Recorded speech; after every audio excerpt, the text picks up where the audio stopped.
Hi guys! ఈరోజు day 3 of my Tamil Nadu trip. Morning 8కి లేచి రెడీ అయ్యి శ్రీ రంగనాథ స్వామి టెంపుల్‌కెళ్ళిపోయాను. గోపురం చూసారుగా ఎంత పెద్దదుందో. హైట్ వచ్చేసి 240 ఫీట్ అంట. దర్శనంకి నాకు 3 అవర్స్ పట్టింది. అండ్ చుట్టూ గోపురాలు అన్నీ ఎక్స్‌ప్లోర్ చేయటానికి ఇంకో 2 అవర్స్.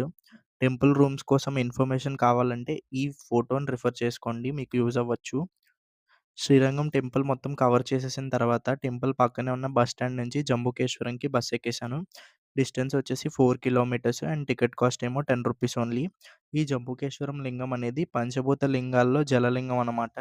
దర్శనం అవ్వడానికి నాకు 20 మినిట్స్ పట్టింది. అండ్ టెంపుల్ మొత్తం చూడటానికి ఇంకొక 40 నిమిషాలు పట్టింది.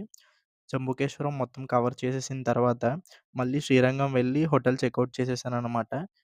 చెక్‌ఔట్ చేసేసి ట్రిచి బస్ స్టాండ్‌కొచ్చేసాను. ట్రిచి నుంచి మన నెక్స్ట్ డెస్టినేషన్ ఏంటంటే తంజావూరు అనమాట. తంజావూరుకి బస్ ఎక్కేసాను. టికెట్ కాస్ట్ ఏమో రూ. 50 అండ్ జర్నీ టైమ్ ఏమో 2 అవర్స్ పట్టింది.